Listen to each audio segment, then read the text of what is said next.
Welcome back to the morning show here on Arise News. The current Senate President, Senator Bukola Saraki's loss at the National Assembly polls has led to renewed interest and scramble for the position of the Senate presidency for the 9th National Assembly. Among the contenders for the Senate President's office from the 109 senators-elect are Senators Ahmad Lawan, Aliyu Sabi, Ojuz Okalo, and Senator Danjuma Goje. Joining us now to speak on why Senator Ahmad Lawan is the All Progressive Congress's choice as the next Senate President is APC Senator Dr. Sabi Abdullahi, representing Niger North Senatorial District, and Chairman, Senate Committee on Media and Public Affairs. Senator Sabi Abdullahi, welcome to the morning show. Good morning. Thank you for having me. Good morning. You are welcome. Thank you for honoring our invitation. Let's go straight to business. Now, in 2015, I hope I get this right, you were one of the supporters of Senator Bukola Saraki. This time around, you are supporting Senator Ahmed Lawan. You are more or less even his spokesperson.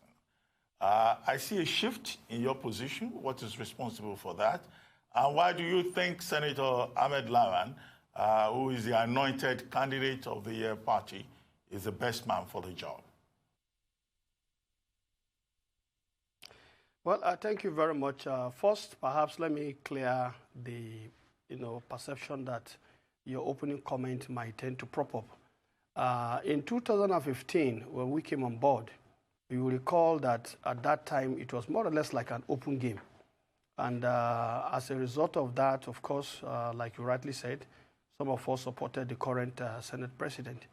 Now, what played out that time turned out to be that a lot of commentaries, a lot of people said, well, the President, the party did not act right. And of course, you knew all the subsequent events leading to the crisis and all the instability that is associated with the Senate. And of course, you said, what is the shift? Simply, the truth of the matter is that, of course, we're all APC, and as a result of the crisis, it turns out to be that some people decided to change their camp by moving to the PDP. I've always been a progressive, and as far as I'm concerned, even the first time we supported this, it wasn't as if we were going against any order. But this time around, given the fact that a lot of Nigerians said, look, the APC made a mistake, the president was uninterested, and it turned out to be a mistake. Now, here we are in 2000 leading to the 9th Senate. And of course, anybody who makes, who has an event that he has, participated in or anything that he has done and does not learn from it, definitely is not wanting to grow. And I want to submit that the APC as a party has learned its lessons. Mr. President, as the President and Commander-in-Chief, has learned a lot of lessons in the 4 years. He has another 4 years. And I must say at this point that, of course, Mr. President is not unmindful of how he will want to be remembered in history. And to that extent, he is more than willing to ensure that coming to the 9th Assembly, he has a 9th Assembly that will support the very laudable projects that he has to take Nigeria to the next level. And I think within this context, I'm an APC person. And of course, you expect that if our party taking a cue from what people have said they have not done the last time. Because when we came out to contest in the 2019 election, we all went under one platform, which is the APC, promising to take Nigeria to the next level. And it's one government. How do we achieve this in a situation where we allowed what happened in 2015 to prevail? I think this is the point of departure. And this is where I want to submit that, of course, anybody who is a very, patriotic party member will definitely agree with the position of the party as recommended when we met both the party, hierarchy and Mr. President. And yet, vehement disagreement continues within APC.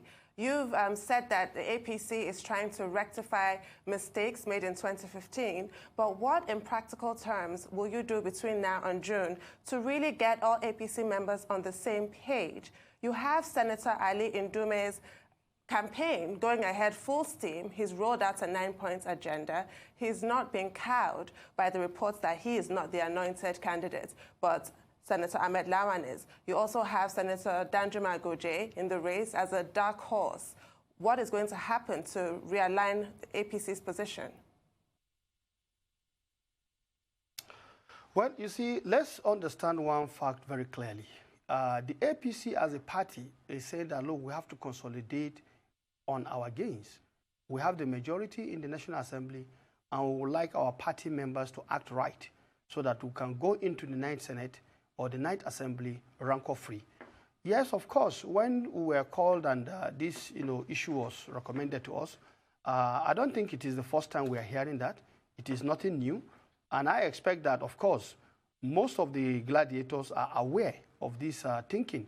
And so, to my mind, all APC senators are really, really resolute in the fact that we would like to get it right this time around. And you see, it is not unusual for people who also know the same ambition to act and to respond in this manner. We still have a long time to go, and I will tell you right now, as we speak, and since this particular event took place, a lot of discussions are ongoing, a lot of consultations are ongoing. These consultations never started actually when this issue was unraveled. We are among the early people who really said, look, we've had this particular experience, and which led to some members exiting our party. We definitely have to learn a lesson out of it. And so we must start early to engage. We must start early to collaborate with among ourselves. And I must tell you that the APC senators-elect are definitely talking among themselves. And of course, our principal, the future Senate President, inshallah, Senator Ahmed Lawan, is consulting every single senator across the party line. After all, if you look at it this time around, we're going to have 3 parties represented in the Senate. The APC with majority, followed by PDP, and the 1 senator we have from YPP. And all of these are already being talked to.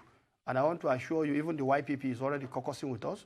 So for me, it's it's an ongoing event, and I'm very confident that come that day when the 9th Senate will be inaugurated, definitely Senator Ahmed Lawan will emerge, inshallah, as the Senate President of the 9th Senate, inshallah.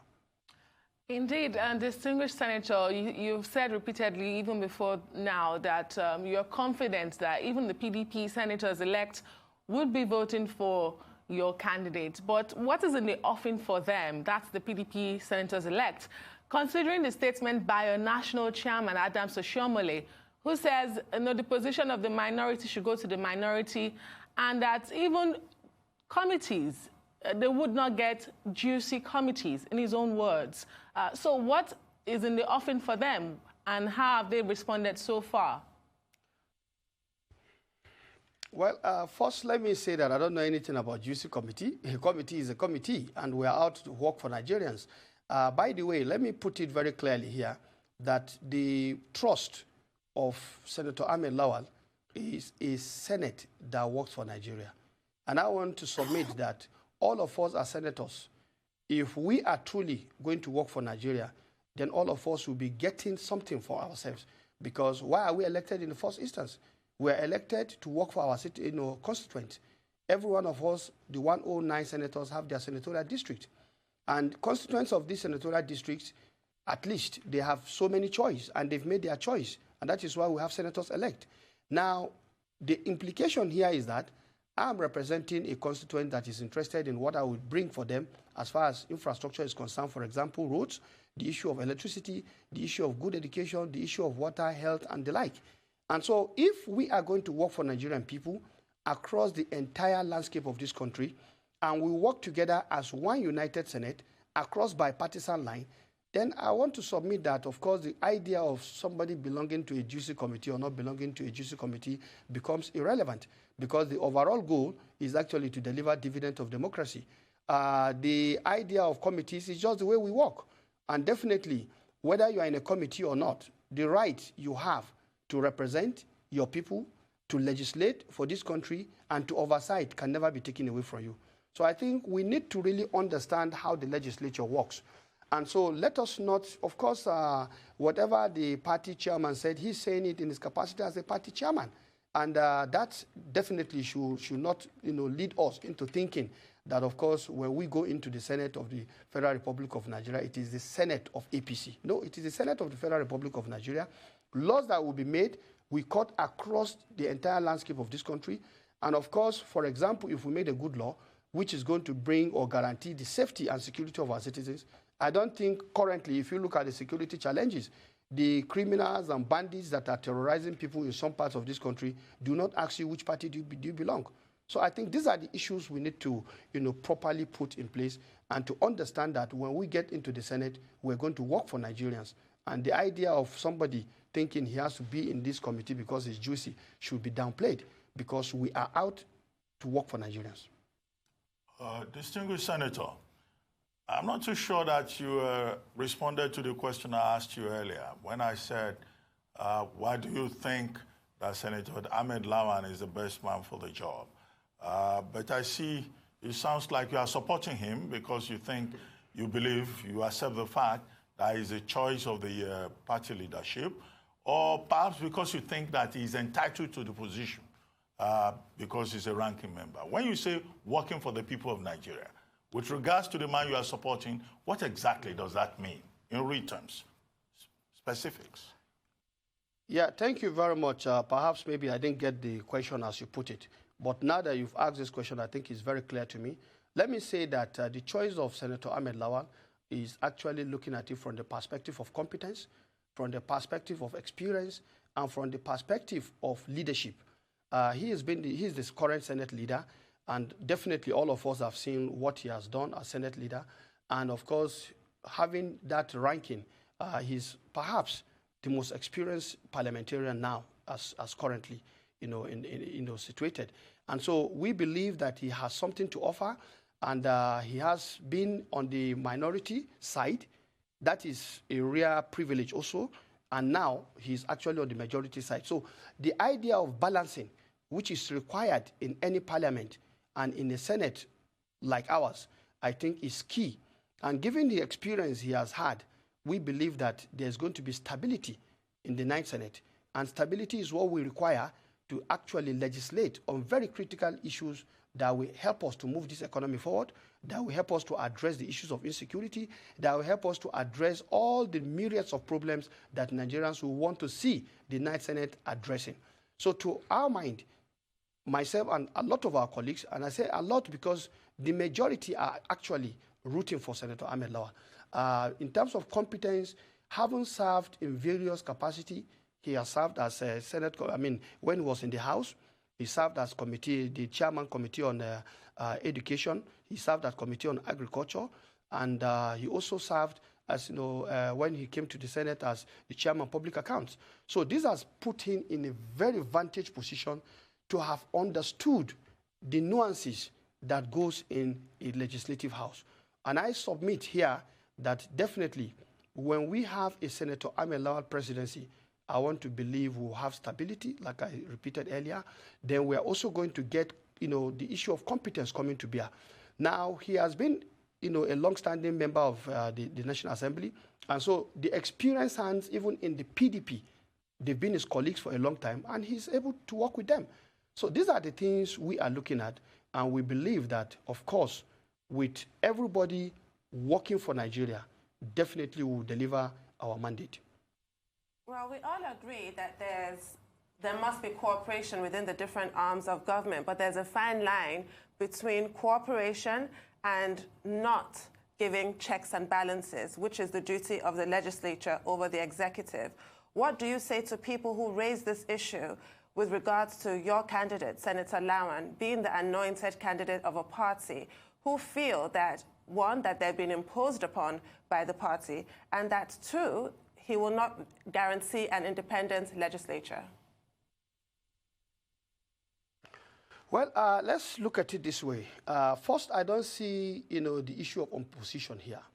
Like I said, we have a large number of senators that have also been convinced beyond reasonable doubt, even before the party called us, that Senator Ahmed Lawan should be our choice.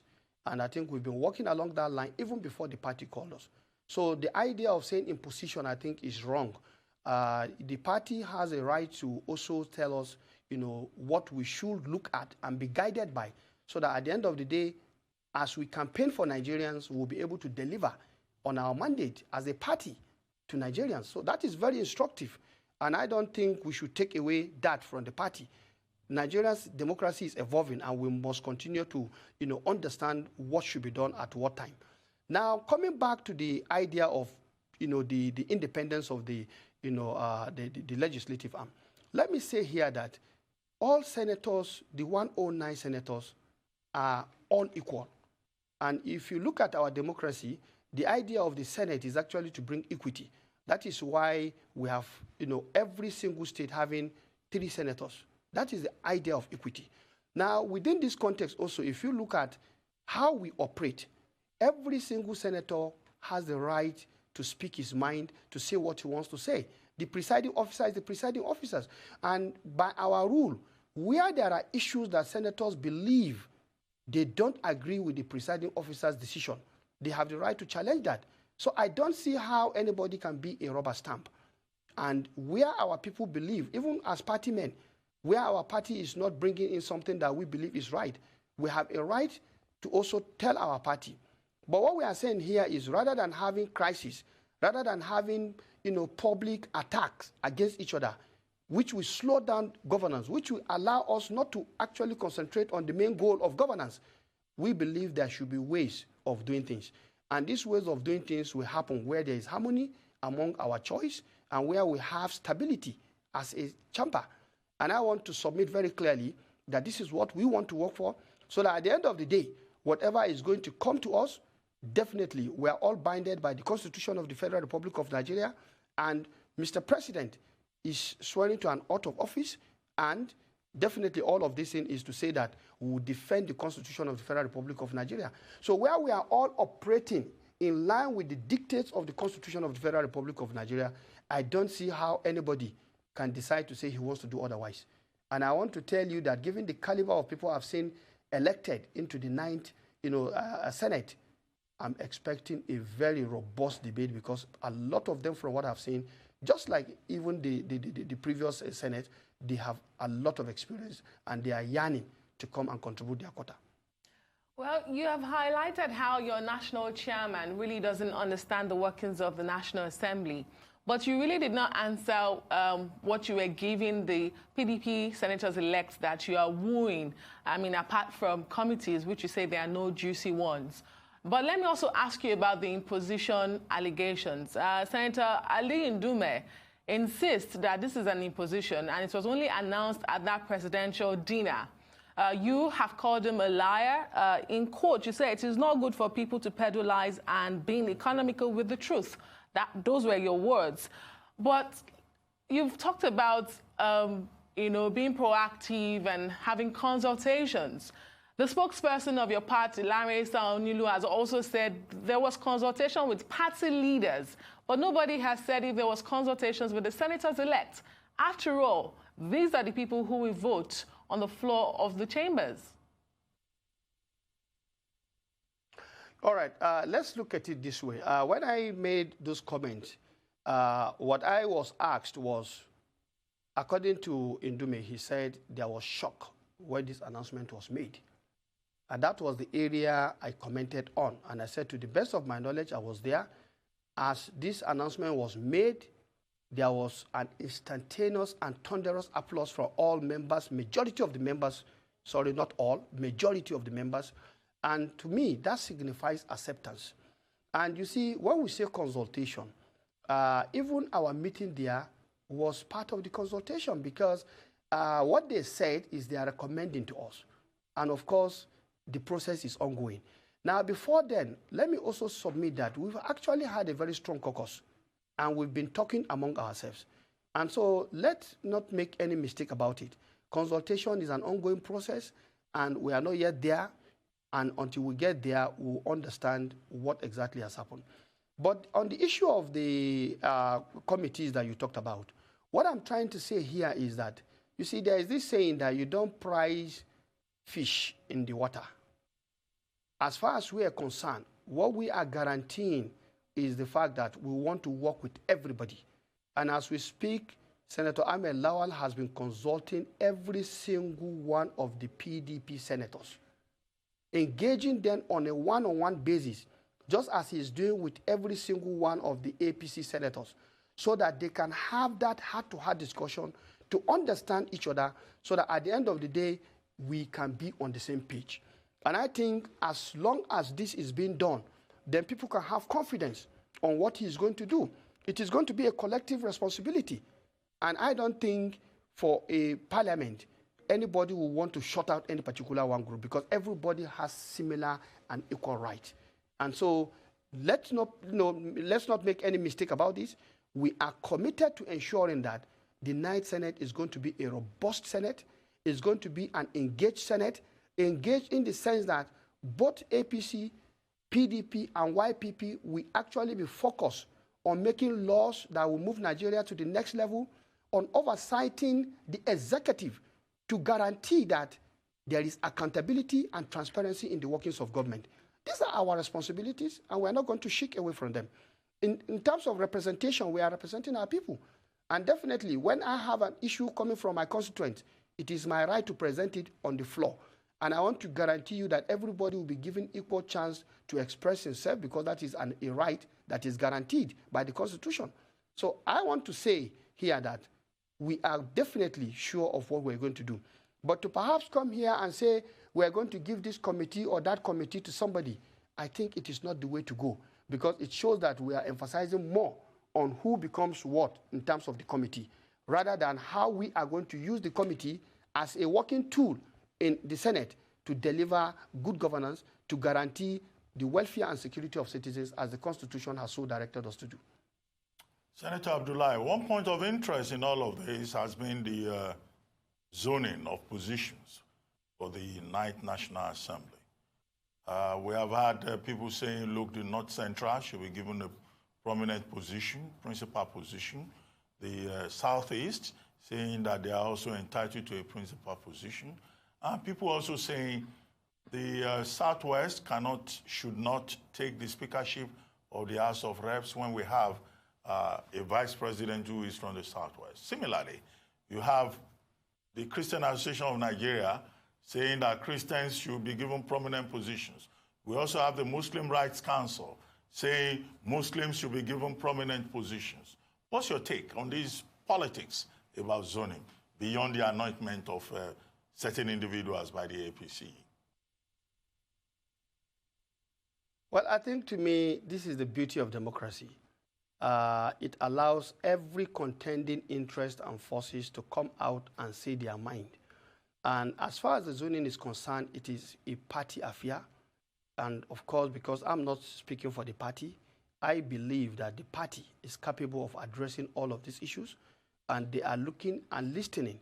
And that is why perhaps with respect to some of these other positions, they've not really come out yet to say this is what is going to be.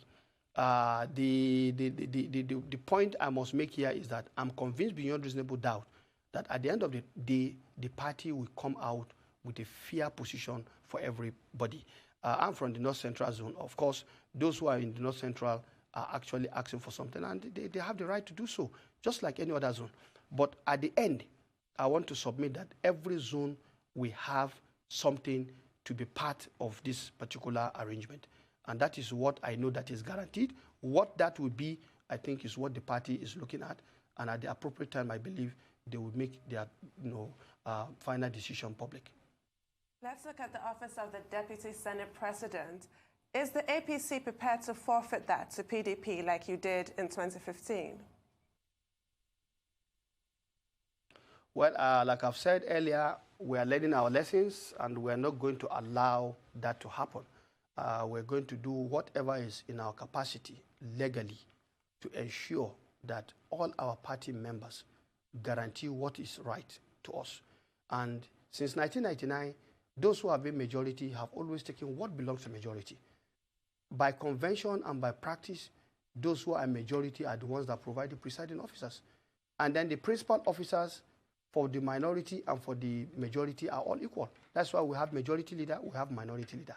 We have deputy majority leader, we have deputy minority leader. We have minority whip, we have majority whip, and then there are deputies. So this is the way it is. And like I said, we are aware of everybody's moves, and we want to make sure that we don't make any mistake as far as this Ninth Senate is concerned.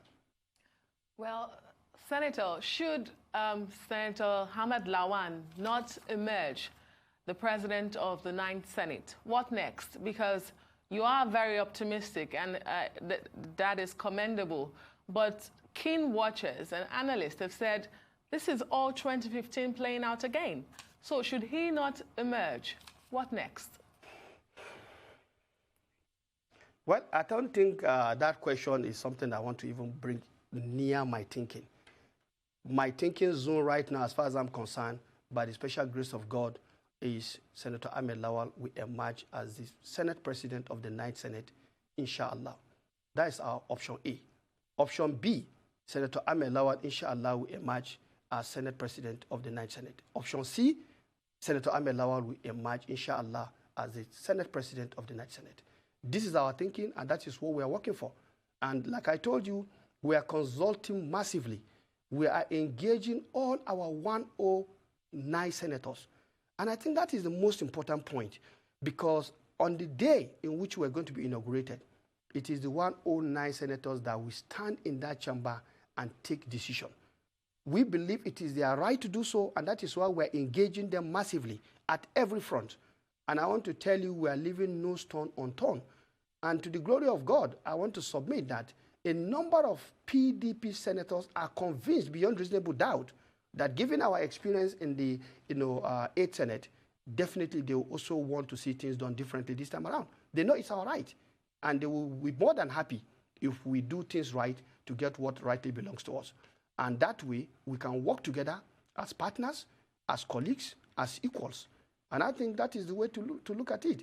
So the idea of if he loses, to me, does not even arise, because all we are working for is success. And I know by the special grace of God, every hard work pays off. And this time around, we are working very hard to make sure that we do everything that is right to see to the emergence of Senator Ahmed Lawan as the Senate President. Earlier on, I asked you, why do you think Senator Ahmed Lawan is the best man for the job? You talked about working for the people, and I said we wanted specifics. Now, if you look at his rival, Senator Aliyu Sabi, he has come up with a 9-point agenda in which he has broken down specifics. Now, I take you back to that point about specifics. What will your candidate do, for example? What is his position on some of the vast issues in Nigeria? State police, Boko Haram, legislative agenda, and then this whole issue of executive-legislature relationship. President Buhari this year alone has rejected over 20 bills sent to him by the National Assembly, complaining about lack of clarity, duplication of functions, confusion on the part of the legislature, violation of the Constitution. What will your candidate do differently? Because it's not just about becoming Senate President. It's about providing the necessary leadership. It's not just about competence or experience. It's about delivering on specifics for the Nigerian people, in my view. Yeah. Well, thank you very much. I think let me give you the specifics now. The first issue I would like to bring here is the issue of security. Senator Ahmed Lawan is grossly, very, very deeply concerned about the security situation. He's from Yobe State, and that state is one of the victims of the insurgency as we know it, and Northeast in particular. So for me, I think what he wants to achieve here is there is the need for us to look at the security architecture, the security infrastructure of this country. And he is actually very passionate about this, and would like to see that we sit down to look at deeply how this can be resolved. The issue of police, the issue of the military, and all the various interface between them, and the other security formations. So security is definitely number one as far as the Ahmed Lawan Senate presidency is concerned. Now, the second aspect is our economy, because we also need to look at cause and effect. Some of the issues that are propping up the insecurity are actually caused by stress in our economy. And he will want to see what we can do as legislators to contribute our quota in bringing in very sound legislation to support economic diversification. Here we're looking at also the issue of agriculture, And agriculture, we know, has the potential to do a lot in terms of employment, in terms of diversifying the economy, in terms of industrialization, and so agriculture is a priority. Then comes to education. We currently are facing a very serious issue as far as the educational sector is concerned. And like I said, he was once the chairman House Committee on Education. And so he has some background in terms of understanding what the problems are. At any rate, he's a PhD holder, he's an academic, he was in the academia before joining politics. So he understands what good and sound education should be. Now, beyond that also, we're looking at, remember we started the constitutional amendment. So the issue of constitutional amendment is also very key, and taking a cue from what happened the last time, we want to make sure this time around, whatever errors that have been committed the last time, denying us of certain very critical amendments, will be taken care of. Now, we also need to look at the issue of anti-corruption, because our party, as it is, campaigned on the plank of security, economy, and anti-corruption fight. And here there are legislations that we believe should be given prominence, and it is a top priority to ensure that we get certain things right. Because if we're able to curb corruption to a bearable minimum, because it is difficult for you to completely eradicate corruption, but you can bring it to a very, very, very low level. And I think if we get it right, here too, we're going to get certain things done. And within the context of the legislature, laws that will be brought to us will be given prominence. Then there is the issue of appropriation, budget reform. And I want to submit here that, of course, it is a major issue. And I want to believe with the Senator Ahmed Lawan presidency, we'll be able to work out an arrangement that will enable us to cut the long delays we normally experience that is getting Nigerians worried, and our economy in many instances is more or less worried also, because when budgets are not passed, a lot of decisions are kept on hold. And so budget reform and the appropriation process will be also on the front burner. Now, beyond that, let me say that there are a lot of social issues that are disturbing our country. And all of these issues will require certain laws to be put in place. And overall, it is when you have a stable leadership that you'll be able to get these things done. Now, you mentioned the issue of rejection of some of our bills. Now, this is not unconnected with the crisis in the 8th Senate. Because when you go for public hearing, for example, there are agencies that you want them to come and make comments, and they don't show interest. These are issues that we must definitely work alongside the executive. And that is why working between the three arms of government to ensure that Nigerians get the best of any government is non-negotiable. And it does not also connote rubber stamping, because what it means is that when you engage, you are able to understand issues that you can resolve within a very short time rather than allow them to drag on. And I think with a Senator Ahmed Lawan presidency, all of these issues will be tackled amicably.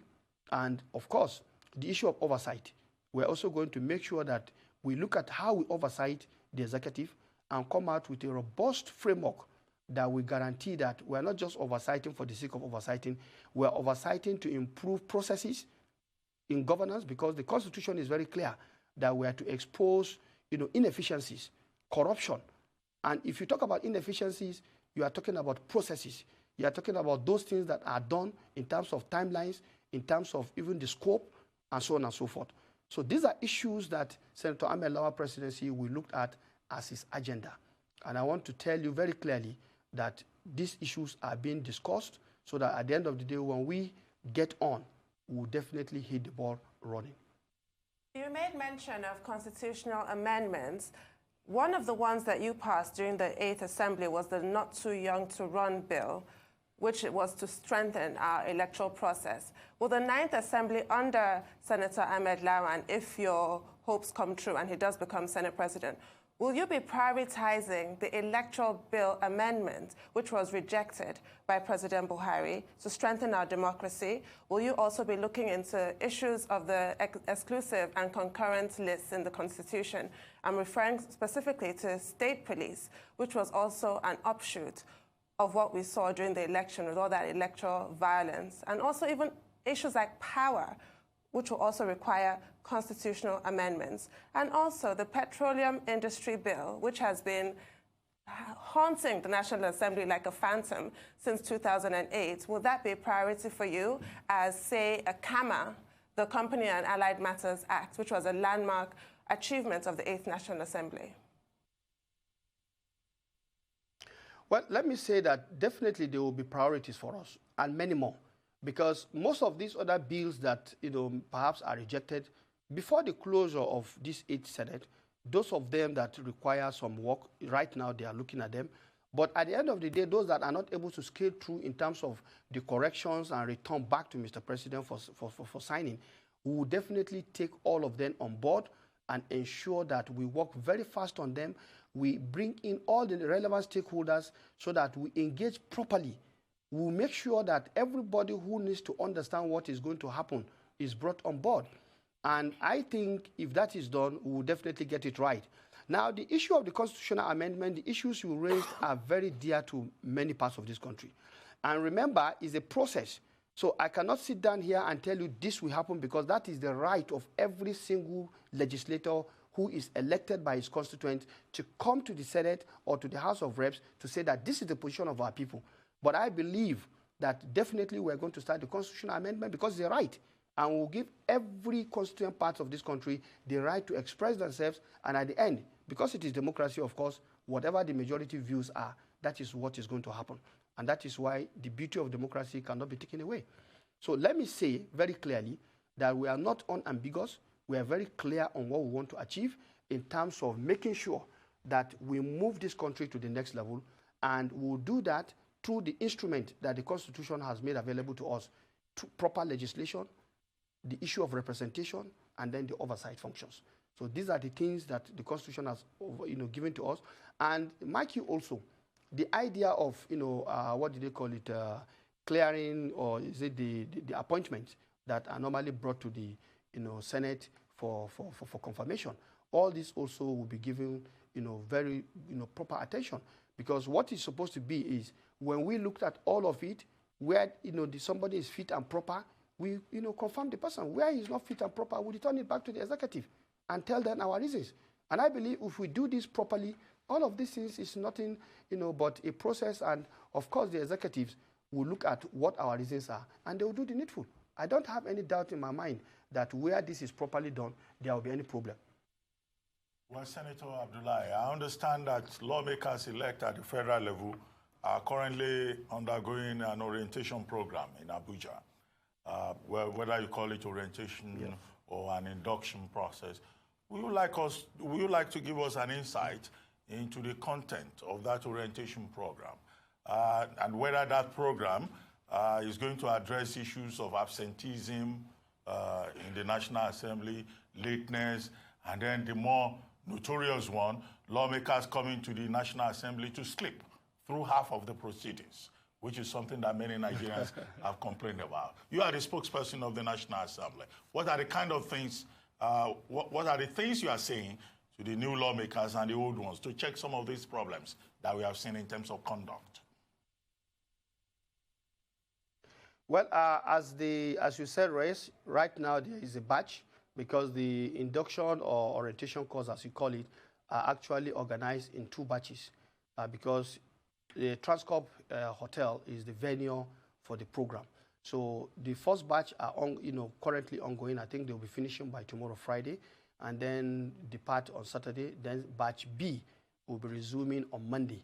I am in the batch B. But suffice it to say that the whole idea is to expose both returning and the newly elected senators and members of the House of Representatives on the very workings of the Senate and the House of Representatives and the National Assembly as it is, because it is an arm of government. And yes, some people have the experience, some people don't have the experience. So here, the organizers are removing all assumptions and assuming that as senator-elect, you are entitled to be informed and to be enlightened and educated on how you are going to do your work. And I think the content is looking at what the constitutional provisions are in terms of what you do and how you do your work. The idea of our rule book, the idea of oversight, the idea of legislation, and the processes of bringing legislation. So that at the end of the day, people are informed, they know the processes and procedure even before they get into the National Assembly. And we also, usually they bring in experts from other climes to share experience, because democracy is a global phenomenon, and definitely you must learn. That is why we talk about norms, conventions, and practices. So they bring people from other climes also to share their experience with us. They bring past senators and members of the House of Reps to come and also share their experience. They bring civil society to come and tell us their thinking. And so I think it is an interactive program where the senators-elect and the members-elect are able to also ask questions to the subject that is being presented to them, all with a view to preparing them in readiness for the inauguration of the Ninth Senate. Well, Senator... Ninth National Assembly. Okay. Another controversial issue that has plagued the National Assembly is the world's best secrets, and that's the wages and salaries of lawmakers in Nigeria, one that Nigerians have always wanted to know.